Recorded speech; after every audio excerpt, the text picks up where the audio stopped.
Soyez tous salués et bien merci, bienvenue sur cette chaîne Les Luttes des Titans Zabel le Tout-Puissant. Je vous remercie tous de toujours être fidèles à tous ces enseignements qui sont diffusés ici sur cette chaîne et que je vous remercie également pour les nouveaux venus car le nombre d'abonnés a augmenté et ceci, je vous remercie tous puisque la substance de mes enseignements sûrement vous attire. Et pardonnez, ces derniers temps, je fais également passer des petits messages politiques, car pour ceux qui ne le savent peut-être pas, bon, je sais que la majorité doivent le savoir, surtout mes frères du Gabon et qui sont en France savent que je suis également impliqué dans la politique. Donc, de temps en temps, je fais passer des petits messages pour sensibiliser les miens. Et quand je les sors ici, je les partage dans les différents forums. Nous sommes en période électorale. Donc c'est pour cela que vous avez remarqué qu'il y a quelques vidéos politiques qui passent ici. Mais rassurez-vous que 99% des enseignements ici, c'est spiritualité, métaphysique et tradition et rites de chez nous. Lesquels rites et traditions peuvent également profiter auprès de nos frères et sœurs qui sont d'autres cultures, je veux faire allusion à nos frères européens, hein, puisque beaucoup viennent également faire l'expérience de nos choses. Aujourd'hui donc, si nous nous retrouvons ici, une fois de plus, merci beaucoup, merci. C'est pour parler justement des questions en relation avec les initiations. Donc aujourd'hui, le sujet qui nous préoccupe, c'est sur qu'est-ce que c'est l'initiation. En fait, on en a parlé plusieurs fois. Je ne viendrai pas sur le qu'est-ce que c'est en définition, mais parler beaucoup plus de nos rites du Gabon, du Congo et bien d'autres. C'est-à-dire tous ceux qui sont en Europe, qui sont bel et bien intéressés à venir se faire initier. J'aimerais donc ici apporter quelques précisions très importantes, quelques informations techniques dans le domaine de ce que nous appelons l'initiation. Quand vous entendrez souvent les gens parler de l'initiation, d'accord, on imagine tout de suite que une fois on a reçu cette initiation à travers je ne sais de quelle technique ou rite, ça dépend hein, du pays, automatiquement vous êtes initié. Alors la question est la suivante. Est-ce que dès lors que nous nous lançons dans une initiation quelconque de nos rites et traditions, automatiquement nous sommes un initié? Je ne sais pas si le volume est bon, je repose ma question. Est-ce que le fait de franchir ce premier pas, d'aller auprès des initiateurs de nos rites et traditions, automatiquement vous êtes déjà initié?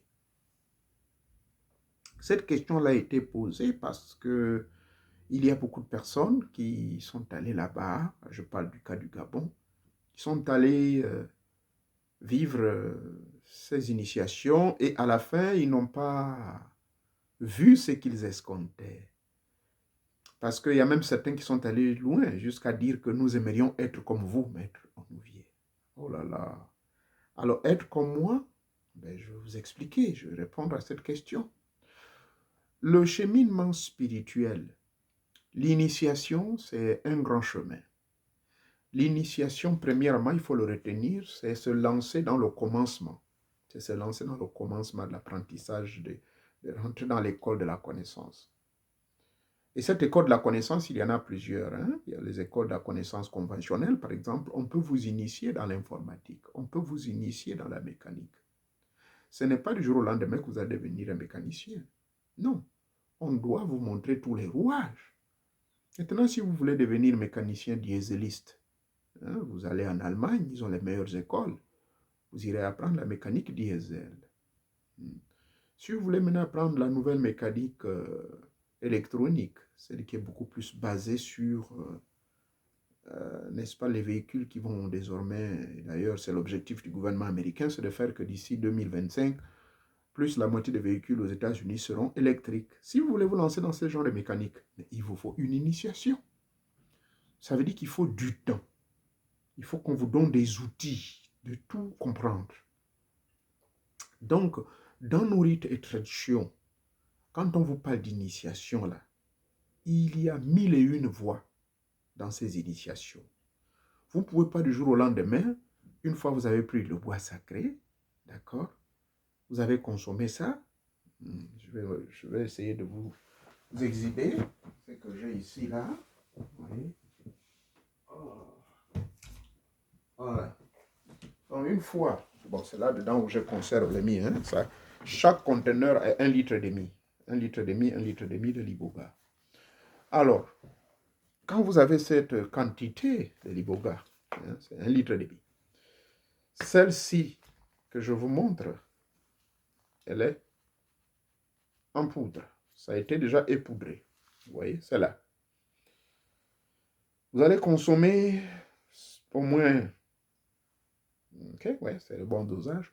Vous allez prendre 1, 2, 3, 4, 5, 6 et vous asseoir sur votre natte et vivre l'expérience tout seul. Ça peut peut-être marcher, mais ce n'est pas ça l'initiation. Ça, c'est déjà époudré. S'il y a des gens qui vous initient avec ça, tant mieux, hein? Mais normalement, c'est avec celui qui est tout frais. Donc, le même iboga, mais qui est tout frais, comme pile, comme malaxe, et qu'on vous fait manger, on vous fait consommer ça sur la natte, d'accord? Voilà, sur la natte, on fait consommer ça. Est-ce que déjà là, on vous fait ça, c'est que l'expérience que vous allez vivre, est-ce que cela fait de vous déjà un initié? C'est la question que nous allons examiner. Est-ce que cela vous fait déjà un initié du bouti, si vous voulez? Soyons clairs, parce qu'il fallait que j'ajoute cela. Est-ce que le fait que vous êtes venu chez moi, j'ai pris, j'ai mis le dosage, 6, 8, mélangé avec d'autres, puis je suis là, je vous observe, est-ce que cela fait de vous déjà un initié du bouti? Ce que vous avez consommé l'iboga. Ce que vous avez fait l'expérience initiatique de l'iboga. Mais vous n'avez pas fait l'expérience du bouti. Bien que dans le bouti, la pièce maîtresse soit l'iboga. C'est l'iboga qui vous permet de faire déjà cette entrée. Mais ce n'est pas l'iboga qui fait de vous déjà l'initié. C'est le bouti qui fera de vous l'initié. Est-ce que le volume est bon? Je m'explique. J'ai pris mon bois sacré en l'an 2011. Chez moi dans le Moyen-Ogooué. J'ai vu ce que j'ai vu. J'ai vécu mes expériences. Je suis revenu ici. Et puis, récemment encore, je suis reparti. Je vous informe que vous pouvez vous initier plusieurs fois pour votre enseigne. Vous pouvez consommer l'iboga autant de fois auprès des maîtres. Cela n'est pas interdit. Vous pouvez vous initier plusieurs fois. C'est sur ce mot que je vais insister. La dernière fois quand je suis allé, ce n'était pas dans le but de consommer l'iboga pour voir, parce que j'avais déjà vu en 2011. Mais c'était dans le but d'apprendre d'autres arcanes secrètes du bouti. Donc, première information, lorsque vous allez vous initier au bouti, n'appelez pas cela que vous êtes déjà un maître du bouti. Allez-y plutôt m'appeler cela, vous voulez aller faire votre première expérience pour découvrir qui vous êtes à travers l'iboga. Alors, j'appellerai ça l'initiation à l'iboga. L'initiation à l'iboga va vous ouvrir les portes qui vous amèneront dans le grand bouti. Parce que c'est l'initiation à l'iboga qui va ouvrir les portes des arcanes secrètes. Mais ce n'est pas cela le bouti. Le bouti est une grande école. Le bouti, c'est aussi apprendre à connaître et apprendre à se connaître. Apprendre à se connaître d'abord et apprendre à connaître les rouages du bouti. Dans le bouti, saviez-vous, je ne suis qu'un bébé, je le répète tous les jours, j'apprends moi aussi. Et les tout derniers voyages que j'ai faits en octobre et au mois de mai, c'était toujours pour apprendre le bouti. Dans le bouti, il y a des branches qui vous permettent d'être bouddhiste. Par exemple, la botanique. Vous devez apprendre la botanique. Donc, vous partez dans la mère nature, apprendre à faire les composites, apprendre à soigner. C'est une branche du bouddhisme. Mais ce mec qui fait ça n'est pas nécessairement un initiateur de bouddhisme. Cela ne va pas faire de vous un initiateur de bouddhisme. Dans le bouddhisme, il y a des milliers de branches. Il y a dedans ceux qui sont spécialisés pour la voyance. Ça, c'est l'appel qu'ils avaient depuis en eux. Comme je reçois certaines personnes qui me disent, mais vous avez suivi sur TikTok, des personnes qui me disent, moi, on me traite de sorcière parce qu'à chaque fois que je dis quelque chose, ça se réalise. J'ai toujours vu dans le rêve, on vient me parler. La personne, je lui ai répondu que vous avez déjà vos pouvoirs paranormaux qui sont en état d'éveil. Maintenant, la personne, quand elle va aller consommer le bois sacré, si elle rencontre un bon nima, un bon ganga, qui va bien l'orienter, eh bien, quand l'Onganga va vraiment bien la consulter avant de faire l'opération, il saura tout cela. Et c'est dans ce sens, finalement, que votre boutique va vous orienter pour être une voyante ou un voyant. Parce qu'il y a plusieurs branches. C'est un peu le même phénomène que nous observons au sein des églises. Il y a des pasteurs qui, un bon matin, se réveillent, ils disent qu'ils ont maintenant le don de guérison. Alors qu'ils ont le don de prédication, ils ont le don de la prêche, le don de parler, le don de sagesse. Mais il est à la fois le pasteur chargé des finances, il est à la fois le pasteur chargé euh, de guérison, il est maintenant le don, il a aussi le pasteur chargé de vision, il a aussi le pasteur chargé... Non, c'est ça qui embrouille les gens. Même la Bible des chrétiens dit bien que nous avons une multitude de ministères, mais chacun a son ministère. Et nous contribuons tous à l'édifice du Christ. Dans le Bwiti, c'est pareil. Il y a plusieurs branches. Alors, l'initiation, donc, ce n'est que l'initiatum, ce n'est que le commencement.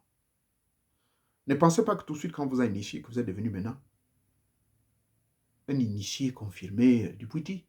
La preuve en est qu'il y a des gens qui vont juste pour voir leur vie claire, découvrir qui ils sont.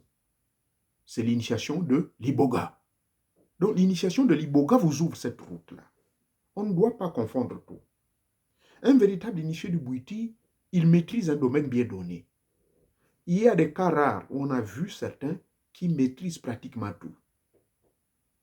Il est capable de visionner. Avec Iboga ou pas, il est capable de visionner. Il fait de la télévoyance, téléaudience. Et il a passé beaucoup d'années à étudier les plantes, ce que j'appelle le composite. Il y a des frères du Bwiti, par exemple, qui sont spécialisés pour des cas d'urgence. Ah, papa, moi j'ai un problème, je n'arrive pas à voir l'argent. L'argent n'arrive pas à rester longtemps. Le Nima qui va vous dire, oui, lui, ça c'est son domaine, il est fort. Je ne dirais pas que c'est faux, mais c'est rare. Le Nima te dira, ok, si ce n'est pas son domaine, il va te dire, sois patient. Nous allons te trouver une solution. Lui, il va sûrement rentrer en contact avec un frère du Bwiti, mais dont la spécialité est la maîtrise de toute la science des plantes. Parce qu'il y a des plantes, des racines, des feuilles ou des arbres à base des écorces, et même aller loin, la peau ou des éléments de certains animaux, les ongles, les dents, la peau, les testicules, le cœur, oui, autant d'éléments qu'on puise de certains animaux et même dans le corps humain. Ne soyez pas effrayés, c'est cela. Dans le Bwiti également, ce que je vous dis, ça existe également dans d'autres sociétés secrètes que je maîtrise le plus, par exemple dans la macumba brésilienne. Il existe des techniques où, si c'est un élu du peuple qui veut avoir un pouvoir pour être élu président, et qu'après consultation des entités, les entités vont dire pour lui, il lui faut ceci, il faut cela. Et dans ces éléments, on peut vous demander les testicules d'un homme, tout comme on peut vous demander les testicules d'un cabri. Mais ce n'est pas n'importe qui le fait. C'est un véritable initié qui est spécialisé dans le domaine de la talismanie pratique.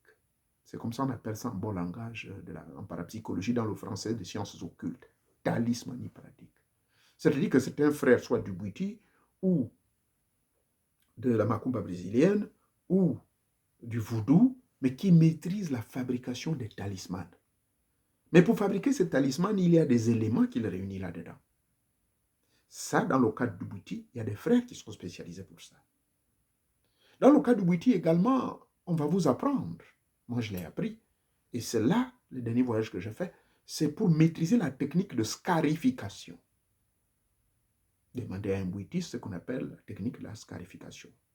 Je ne vais pas aller plus loin. Dans cette technique de scarification, nous faisons un composite de certains éléments où on retrouve pratiquement les 4 éléments de la nature. Du moins, les 3. Les 4, oui, parce que le 4e élément, qui est l'élément air, va être exigé. Cet élément air passe par les bénédictions, les paroles que vous allez prononcer. Donc, la transmission des pouvoirs par le verbe. Mais vous aurez besoin de l'élément terre. Vous aurez besoin de l'élément végétal. Vous aurez l'élément eau. Vous aurez besoin de l'élément feu quand vous allez confectionner votre truc. Donc, le bouddhiste aussi, il maîtrise tout cela. C'est une grande école, comme je l'ai dit au début. Donc, ceci étant, il maîtrise ces choses, mais parce qu'au départ, il a fait un grand travail au niveau de 3 corps importants dans son physique. Oui, les 3 corps sont, je vais rentrer dans les détails de ces corps-là, je vais les développer avec vous, et je vais vous aider également même à faire certains exercices que ces 3 corps-là, moi, je les ai développés beaucoup plus du côté des Occidentaux. Mais dans le bouddhisme également, vous allez retrouver ça. Le premier corps, c'est le corps physique.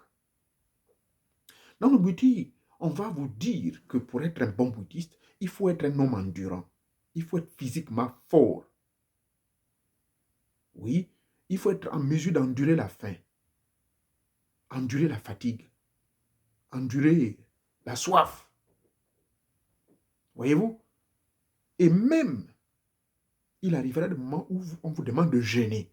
Il y a certains travaux dans le bouddhisme. Si c'est quelqu'un qui veut un pouvoir de domination ou un pouvoir, je ne sais pas trop, de protection, quelque chose comme ça, et qu'il lui est recommandé d'aller affronter certaines entités, ben, physiquement, on va lui demander de faire le jeûne. Les esclavagistes, quand ils venaient sur nos côtes africaines, souvent, ils étaient tellement résistants que le blanc se demandait, mais comment? Le gars n'arrive pas à manger 1 jour, 2 jours, 3 jours, 4 jours, 5 jours, il ne mange pas. Mais qu'est-ce que... Les blancs se demandaient. Or, c'était des secrets qui étaient gardés et qui jusqu'aujourd'hui sont gardés dans nos forêts. Alors, la première partie, c'est ce côté physique-là. Il y a également le côté astral. Dans le côté astral, il est également recommandé pour l'adepte de pouvoir contrôler ses émotions, de contrôler ses instincts, de contrôler ses caprices, contrôler ses désirs, contrôler beaucoup de choses. Ça, c'est dans le plan astral.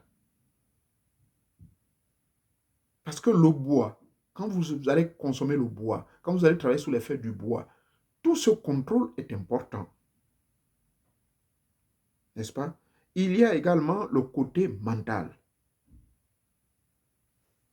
Il y a un grand travail à faire. Mais je vais rentrer dans les détails tout à l'heure. Bref, donc, comprenez qu'il y a une initiation il y a une différence entre s'initier et initier. Être initié et aller recevoir une initiation, je ne sais pas si vous voyez la nuance. Parce que quand je vois les gens qui me disent, non, je veux devenir comme toi, maître. Est-ce que tu crois que c'est en allant consommer l'iboga, faire ta première expérience du bouiti, faire ta première expérience à base de l'iboga, que tu vas devenir comme moi? Je ne crois pas. Même moi qui vous parle, je continue toujours d'apprendre. Et je le répète tous les jours que c'est une aventure, une expérience que j'ai commencée depuis 1974. Donc, vous n'allez pas me dire, pour quelqu'un qui a 49 ans dans ses pratiques sorcières, mystiques et autres, qui vous dit ouvertement que je continue toujours à apprendre, ce n'est pas là, en allant tout de suite là, que vous allez consommer le bois, maintenant c'est fini, vous êtes un grand. Là, une fois de plus, je donne un message à mes frères qui s'autoproclament tout de suite des initiateurs.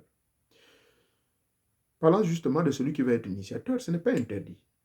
Après votre première initiation, il suffit d'être auprès de votre, on l'appelle comment? Auprès de votre guide ou auprès de votre ganga.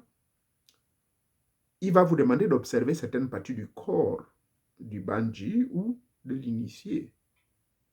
Parce que vous devez apprendre à observer comment la personne va commencer à sortir de son corps. Et ce sont ces yeux qui vont vous indiquer. Il y a des indications au niveau des yeux de la personne qui consomme le bois. Vous saurez que ce dosage-là est bon, ou bien il faut ajouter, ou bien non. Là, la personne est en train de partir. Et c'est cela justement le rôle d'une ganga, qui doit astralement, je dis bien astralement, physiquement présent, mais astralement aussi, surveiller, non pas pour aller contrôler l'esprit de ce type-là et lui faire du mal, comme malheureusement certains veulent le faire. Non, c'est juste, vous êtes le guide qui l'entraîne, au cas où il y a une déviation. D'accord? Vous pouvez l'apprendre pour devenir un initiateur. Ça prend du temps. On va vous demander d'observer. Et ce n'est pas en 6 mois. D'après ce que j'ai appris auprès des aînés qui connaissent bien. Ils me disent ça prend du temps. Parce qu'il y a des cas et cas. Vous allez voir quelqu'un, ses yeux sont comme ci. Il y a des gens qui ont les yeux naturellement déjà vampiriques. Il y a des gens qui sont comme ça. Donc, vous risquerez de vous tromper quand vous allez voir la personne assise sur la natte et ses yeux qui commencent à virer ou au machin. Alors que la personne a ses yeux naturellement comme ça. Détrompez-vous. Ça, c'est un aspect très important. Pour le cadre du Bwiti, l'expérience de l'Iboga n'a rien à voir avec l'expérience du Bwiti. C'est vrai que les deux vont ensemble. Je ne sais pas si je me fais comprendre. L'Iboga c'est la plante sacrée, comme on l'appelle. Elle n'est pas utilisée seulement dans le Bwiti. Elle est utilisée également dans d'autres milieux. D'accord? Mais sauf que pour le cas du Bwiti, c'est un peu l'élément, c'est pas un peu, c'est vraiment la pièce maîtresse. Même s'il y a l'association d'autres feuilles amères, mais c'est la pièce maîtresse à plus de 90%. Donc, pour un nouveau, ou tous ceux qui me contactent, pour vous, vous pouvez plutôt me dire, papa, nous, ou bien maître, nous l'expérience, nous voulons vivre l'expérience de l'Iboga. Je serai d'accord avec vous. Je veux me faire initier. Bon, je comprends, vous voulez vous faire initier à l'Iboga. Oui, oui, oui. Je veux me faire initier au Bwiti. Bon, là encore, je l'accepte, mais quand vous allez discuter avec un vrai initié du Bwiti, il vous dira, bon, mon fils, tu veux faire l'expérience de l'Iboga, hein? Tu veux comprendre les phénomènes, oui, allez, il faut que je te consulte. Allez, viens ici, là.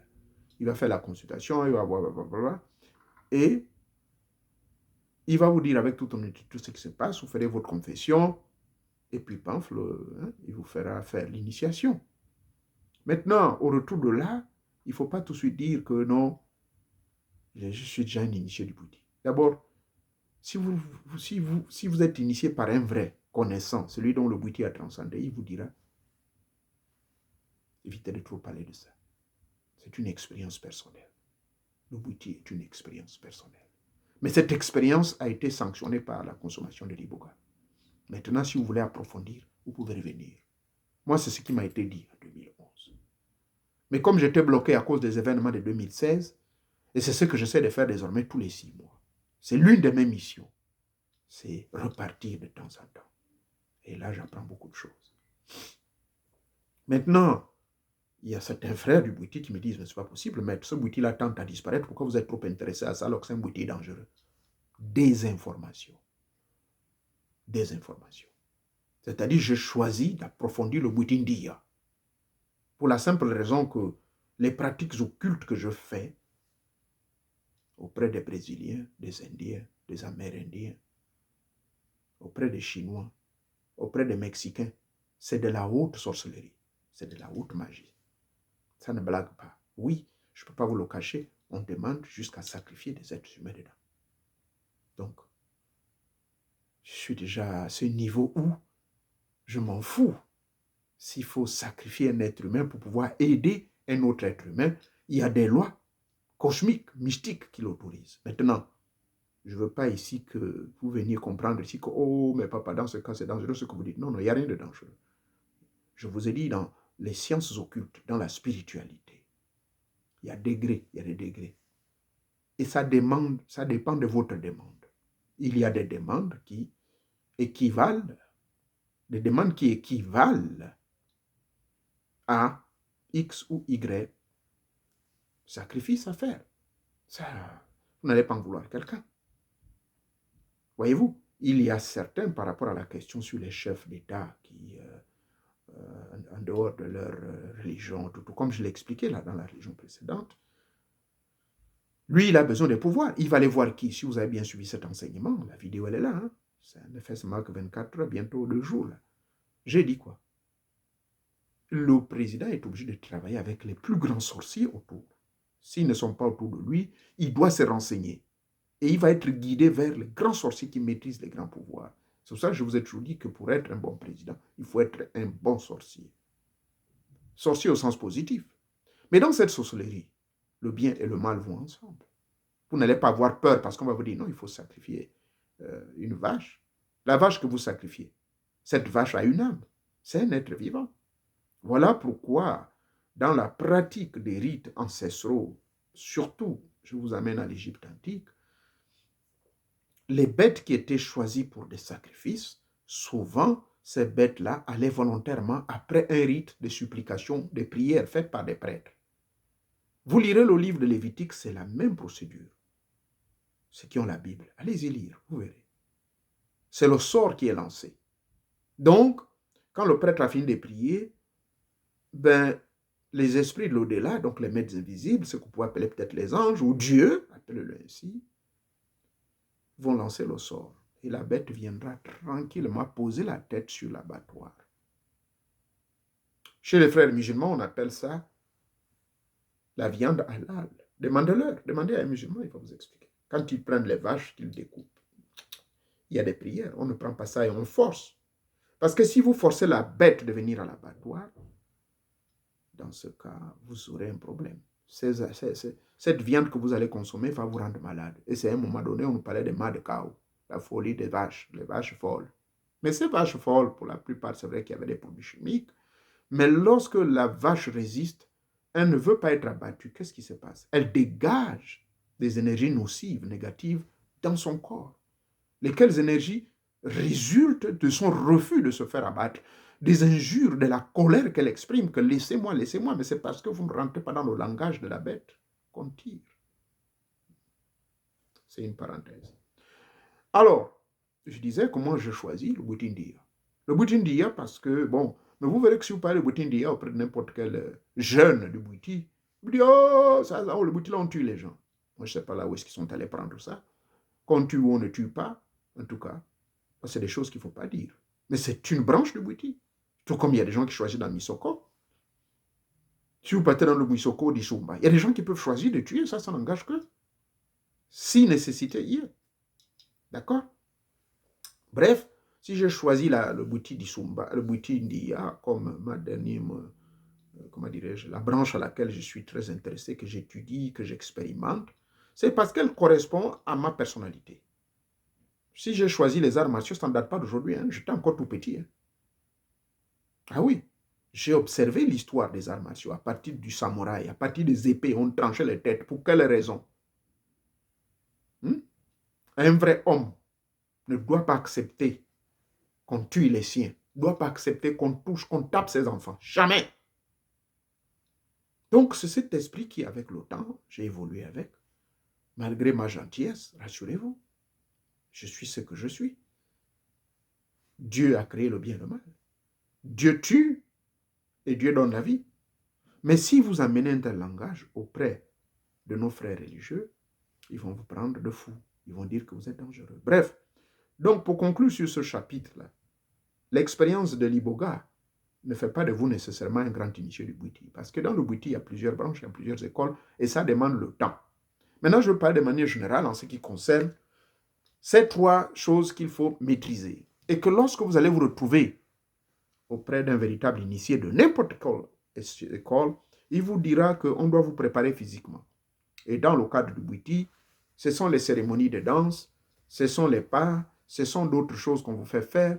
Il y a des scarifications qu'on fait dans le corps physique en vue de ceci, cela, je parle dans le détail. Donc, dans le plan physique, je disais, il y a l'endurance. Il faut de l'endurance dans les efforts, l'endurance dans les douleurs, de la fatigue. Il faut endurer la fatigue, il faut endurer la faim, il faut endurer... Il y a des moments où vous êtes obligé de jeûner. Selon ça dépend des rites qu'on vous exige. Et je disais qu'au niveau du plan astral, donc, il faut contrôler absolument vos impulsions émotionnelles, il faut contrôler absolument vos impulsions sensorielles, il faut contrôler cette affaire d'avoir trop pitié des gens. Un véritable initié n'est pas là pour avoir pitié. Je veux dire, quand il y a un malade, il faut avoir pitié du malade. Mais quand je parle de la pitié, oh vraiment, le pauvre, être là un petit émotionnel, non, ça n'existe pas. Ça n'existe pas chez nous. Donc ça, au niveau de votre astral, il faut apprendre à contrôler ce côté-là. Être trop émotionnel. Et on ne pleure pas. On ne pleure pas. Vous pouvez sembler être triste, mais on ne pleure pas. Un véritable initié ne doit pas pleurer. Un véritable initié ne doit pas se faire entraîner par les impulsions sexuelles. Ça, c'est pas bon. Hein? Et dans ces impulsions sexuelles, vous avez les désirs de tout genre. Vous voulez regarder les seins des femmes. Avec quelle intention? Vous voulez toucher les fesses de la femme. Tout ça, ces désirs-là, normalement, il faut les détruire. Il faut les éliminer. Il faut être au contrôle de cela. Il faut être au contrôle de tout ce qui est avidité. Il faut être au contrôle du gain, chercher le gain facile. Il faut être au contrôle de vouloir avoir vite l'argent. Il faut être au contrôle, je vous dis, c'est beaucoup de choses. Mais tout ce que je cite là, malheureusement, vous verrez que ce soit, bon, sauf chez les Occidentaux, ils sont très durs avec ça. Par exemple, dans le pranayama yoga que j'ai appris, moi, mon maître m'a beaucoup inspiré, il m'a beaucoup influencé. Ce qui fait que ces choses, je fais des efforts d'être au contrôle de tout cela. Je fais des efforts. Parce que si vous n'êtes pas au contrôle, par exemple, du sexe, hein, vous allez mal finir. Hein. Vous serez impuissant, voilà, les femmes vont se moquer de vous. C'est ça le problème. Les désirs de tout genre, l'avidité, l'argent, le gain, c'est ça. J'insiste beaucoup. Donc, si vous êtes un véritable nganga, si vous êtes un véritable prêtre, un initié de mystères, tout ce que je suis en train de citer là, il faut être au contrôle de ça. Et être au contrôle, j'entends par là, vous ne devez pas tomber sur le piège de ces choses, de vos émotions, de la pitié, du sexe, des mauvaises paroles. Et le point le plus important, il faut être très, très, très flegmatique. Ce que j'entends par flegmatique, c'est qu'il faut avoir un calme olympien dans tout ce que vous dites, dans tout ce que vous faites. Ce calme olympien doit être désormais votre conduite de tous les jours. Vous ne devez pas être vulgaire. Hein? Quand vous sortez un mot de votre bouche, ça doit être un mot que l'esprit sort d'abord. Donc, soyez au contrôle de tout cela. Il faut avoir toujours un comportement digne d'un véritable initié. Et il faut avoir un comportement digne également dans le monde des rêves. Même dans le monde des rêves, il faut contrôler ça. Maintenant, du point de vue mental, il faut apprendre à vous connaître tous les jours. Qui êtes-vous? J'ai une vidéo ici où je montre comment se connaître soi-même à travers la technique. Je regarde le temps, il ne faut pas que j'arrive à 1 heure. À travers la technique de la croix. À gauche, les défauts. À gauche, les défauts. Et à droite, les qualités. C'est aussi simple. Donc, méditez sur vous. Méditez, méditez. Méditez souvent sur votre comportement. Ne laissez pas votre esprit divaguer, mon Dieu. Vous divaguez sur le vin, vous divaguez sur les femmes. Évitez d'être ennuyé. Un véritable initié ne s'ennuie pas. Ah oui, oui, oui, moi je ne m'ennuie pas. Là, je suis mercredi, demain, vendredi, je suis de repos. Mais je ne m'ennuie pas, je vous dis. Mais 7 livres-là vont bientôt finir. Dans une semaine, je vais encore attaquer 7 autres livres. Je dois rentrer dans mes méditations. Là, tout à l'heure, après que je finis avec vous, je maintiens toujours l'affaire de 1 heure seulement sur TikTok. Je vais balancer un message sur TikTok tout à l'heure. Parce que je me rends compte que les gens ne font que s'abonner. Je suis maintenant à près de plus de 110 000, 120 000 abonnés maintenant. Sans compter bientôt 400 000 likers. Donc, les gens m'attendent là-bas. Donc, je ne dois pas m'ennuyer. S'ennuyer est un péché. C'est-à-dire, la paresse est un péché. Quand on dit un péché, c'est l'Église. Mais chez nous, quand vous êtes paresseux, les démons profitent de vous prendre la place. Les démons vont profiter. Les entités du bas astral. Les âmes désincarnées qui étaient des soulards vont vous attirer dans la soulerie. Les femmes qui étaient des bordeliques dans des boxons vont commencer à vous demander d'aller fréquenter les boxons ou encore les maisons de proxénétisme. Je ne sais pas comment on appelle ça. Vous vous rendez compte? Pourquoi? Parce que vous n'êtes pas occupé. Donc, occupez-vous. C'est très important. Occupez votre mental également par de la bonne musique. Les sons, ce que vous écoutez, quel genre de son?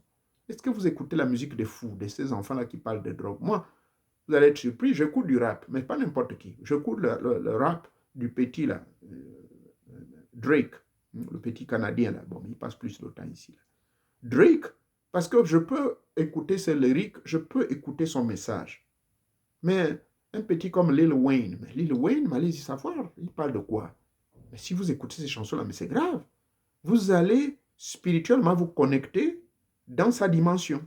Parce que sa dimension, c'est quoi? C'est les gangsters, ce sont les armes, le sexe, les drogues. Et ils sont nombreux comme ça ici. Malheureusement, nos enfants, c'est ce qu'ils écoutent. Et quand ils écoutent ce genre de son, ben, imaginez-vous, je parle hors du cadre du sujet.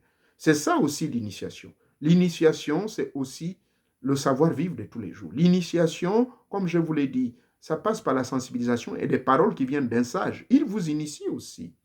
L'initiation, vous voyez, si je le prends dans un lexique global, du point de vue glossarique, je dirais que l'initiation, c'est l'ensemble des connaissances universelles qui peuvent vous aider d'être réellement un homme digne de ce nom ou une femme digne de ce nom. Et un homme digne de ce nom, une femme digne de ce nom, c'est cet homme ou cette femme qui est maître de ses émotions, maître de son mental, maître de son environnement direct et de son environnement indirect. Il est aussi maître du monde onirique. Donc, il est maître également dans les rêves. Voilà celui-là qu'on peut dire c'est un initié. Mais vous comprendrez que pour avoir la maîtrise de tout ce que je viens de citer, vous êtes obligé d'avoir accès à certains milieux de connaissances. Et quand vous avez accès à certains milieux de connaissances, vous vous initiez. Donc ne voyez pas l'initiation forcément la dose du bois sacré qu'on va mettre sur la langue, à la bouche. Ne voyez pas l'initiation comme étant les deux bougies avec une épée du sang de votre main. Là, je rentre dans la ritualité de l'autre milieu où je suis un initiateur et maître également, dans la macumba brésilienne. L'épée, les deux bougies et votre sang. Ne voyez pas seulement ça. Ça, ce ne sont que des symboliques qui vous permettent de transcender et de rentrer dans votre égrégore directement. Que ce soit un égrégore spirituel ou un égrégore égrégorique. Donc, pour dire que l'initiation, c'est cela. C'est la même chose, comme je vous ai dit au début du Bouti. Dans le Bouti, quand on vous dit « je m'initie », je ne veux pas que vous veniez avec cette idée. J'ai dit aux gens, il y a des candidats qui sont là, entre le mois d'août, là, qu'il y aura des initiations. Mais j'entends, je ne veux pas entendre de vous ceci, que c'est fini. Quand je parle là, je serai déjà un grand ganga. Non, non, non, pas du tout, s'il vous plaît. C'est une horreur de penser comme ça. Que tout de suite, je serai le grand maître. Non, non, non. Que tout de suite, je vais devenir comme maître Onouvier. Non, s'il vous plaît. Même moi-même, là, je ne suis pas encore complet. Alors que je ne fais que vous le répéter, que j'ai commencé. J'avais 12 ans. J'avais 12 ans, en 1974. C'est là où j'ai commencé. Mais un peu plus tôt, à l'âge de 7 ans, on m'avait déjà introduit dans certains milieux. Donc, l'initiation, c'est un domaine bien spécifique qui a plusieurs branches à l'intérieur. Vous ne pouvez être confirmé initié, c'est lorsque vous maîtrisez ces choses-là. Et nous autres, bon, nous ne savons pas encore grand-chose, mais vous avez décidé de m'appeler maître, tant mieux. Un maître, en réalité, c'est celui qui a une maîtrise et du monde invisible et du monde visible. C'est à cause de cela, je vous ai toujours dit que c'est un avantage pour vous de pratiquer les arts martiaux. Parce que si vous êtes dans les arts martiaux, vous allez maîtriser dans le plan physique certaines lois physiques et que vous comprendrez aussi dans le monde métaphysique. Vous n'êtes pas obligé, hein, mais c'est la suggestion. Mais regardez le Bouti, on fait quoi? Dans le Bouti, il y a le travail physique. Regardez le Ndjembe, il y a le travail physique. Regardez la Macumba brésilienne, il y a le travail physique. Regardez le Vaudou, il y a toujours le travail physique. Et même dans le Fa, originairement du Nigeria, mais qui se retrouve aussi au Bénin, il y a toujours de l'exercice physique. Le prêtre à l'église, il y a de l'exercice physique. Le pasteur avec ses prises de judo, il y a toujours de l'exercice physique. Mais malheureusement, ils ne tiennent pas compte que dans ce physique-là, il va falloir avoir de l'endurance, il faut savoir jeûner. Un véritable mystique, un initié, il doit jeûner de temps en temps. Il faut jeûner. Le fait de jeûner vous permet d'avoir de l'endurance dans le plan physique. Vous pouvez endurer la faim, vous pouvez endurer la soif. C'est ça. Donc, l'initiation, c'est ça. C'est la maîtrise de toutes ces choses-là.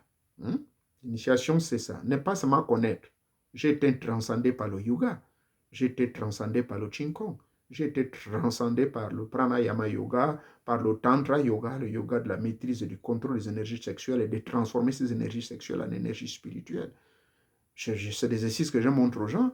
Vous vous mettez en érection et quand vous êtes en érection maximum, vous provoquez cette érection sans qu'il y ait une femme à côté de vous. Une fois que vous avez provoqué cette érection, vous pouvez utiliser les forces de cette érection parce que c'est une énergie transcendantale. Et vous la transformez, vous pouvez développer ça pour déclencher votre troisième œil. Ça, c'est des choses qu'on m'a appris face à face. Et je maîtrise ça. Je maîtrise également certains milieux où ça ne me coûte rien de couper la tête à quelqu'un. C'est rien du tout. Parce que c'est là, c'est l'esprit martial. Si ma vie est en danger et que le mec a failli me couper, il a raté. Mais s'il a raté, mais c'est son intention que je renvoie vers lui. C'est des lois comme ça, toutes simples. La loi des talions, comme le disait mon petit frère Zibi au cours de sa campagne. C'est la loi des talions. Ah oui, c'est pas parce qu'on a dit on te tape à la joue gauche, dans la joue gauche. Non, non, non, non, non. La loi des talions est que si on t'agresse, et si la personne n'a pas eu la chance de vous atteindre, eh bien, vous le rentrez avec le même coup, coup pour coup. Et c'est cela. Moi, je ne suis pas en train d'enseigner la lâcheté dans la spiritualité. C'est ce que j'ai voulu vous dire, que c'est ça l'initiation. L'initiation, c'est aussi la grande compréhension des grands mystères cosmiques en vue de les appliquer dans la vie de tous les jours, que ce soit pour le bien ou pour le mal. Il ne faut pas toujours dire, oh, le bien, le bien, le bien. Même si les biblistes là disent, oh, Dieu a dit, je présente devant toi le bien et le mal, mais je vous demande de choisir le bien. Mais lui-même, il sait pourquoi il le dit. Sinon, il serait en contradiction avec lui-même, non? C'est le même là qui a tué son fils sur la croix, n'est-ce pas? C'est le même qui a béni Moïse, mais Moïse qui a tué combien de personnes, allez-y savoir. C'est le même qui a fait, qui a autorisé Salomon de devenir un dévergondé. C'est le même qui donne à Salomon la sagesse, mais c'est le même qui laisse Moïse. Salomon s'est retrouvé avec près de 1000 femmes, 0 enfant. Vous avez vu ça? Donc, laissez Dieu dans sa grande compréhension parce que c'est un Dieu de mystère, mais c'est parce qu'on veut compliquer tout. Nous sommes des dieux. Continuez avec cette voie et évitez de condamner. Nous ne pouvons condamner la personne. La seule personne qu'on peut condamner, c'est la personne qui est esclave du mal. Non, là, c'est pas bon. Voilà. Faisons le bien, mais le mal uniquement quand c'est nécessaire. Est-ce que c'est clair? Faisons le bien tous les jours, mais le mal uniquement quand c'est nécessaire. Si c'est pour notre protection, on le fait. Si c'est pour sauver une vie, on le fait. Voilà. Quand le médecin vous endort, il vous fait une opération, c'est parce qu'on veut vous sauver. Donc, c'est aussi clair que ça. Que les gens ne prennent pas mon message comme étant le message d'un assassin. Non, non, non. Il y a une différence entre un assassin et un tueur. C'est très différent. C'est une grande différence. Faites bien les recherches. Un tueur et un assassin, c'est deux choses différentes. Donc, conclusion. Les initiations, il faut comprendre, c'est un long chemin. Ce n'est pas un chemin dès qu'on vous introduit, c'est fini. C'est pour cela qu'il existe 3 degrés dans toute initiation. Il existe le degré, on vous amène au jardin d'abord, comme ça se passait à l'Égypte antique. Il y avait le grand jardin où le prêtre se promenait avec vous. C'était la grande première porte, portique. Ensuite, il y avait une deuxième porte où on commence à sélectionner les gens. Et de là, quand vous en sélectionnez, eh bien, le prêtre va vous dire, bah, écoutez, on va voir, on se retrouve, il faut seulement être patient. Mais cette patience passe par les épreuves qu'on va vous faire vivre. Vous allez vivre les épreuves, vous serez persécuté, et puis un bon matin, vous serez surpris, un prêtre qui vous attend là, à la deuxième porte, il dit, bah, écoute, c'est maintenant l'heure. Oh, c'est l'heure, oui, oui. Après, on vous fait rentrer dans la troisième chambre là-bas, enfin, le troisième temple, mais qui était en fait le Saint des Saints. Et quand vous êtes dans le Saint des Saints, vous connaissez la suite, hein, vous mettez dans la barque, quand on met dans le cercueil, dans tout un noir absolu, et puis on vous allume la torche, et cette torche-là, et puis voilà, je m'arrête ici. Vous allez vivre votre expérience maintenant de transiter dans les autres plans supérieurs. Donc, il faut toujours passer par ces 3 étapes. Alors, vous ne pouvez pas me dire que tout de suite je m'avais initié et que vous avez déjà traversé les 3 étapes. Non. Je m'avais initié, eh bien, vous êtes venu dans le grand jardin, ici, sur l'élu de Tétansambé le Tout-Puissant. Bon, maintenant, vous avez jugé que vous êtes prêt, ben moi je vais vous amener maintenant à la deuxième porte. C'est là que je vous mets directement avec les Nganga qui sont chargés pour vous amener là-bas, pour vivre votre expérience. Mais ici, vous êtes tous au niveau du jardin, hein, comme ça s'est passé en Égypte. Souvenez-vous, hein, rappelez-vous, revoyez les enseignements d'Osiris et d'Isis, vous allez comprendre de quoi je parle. Portez-vous bien d'ici là, que Teta Mwanga, c'est comme ça on l'appelle chez nous, vous bénisse, le Dieu suprême.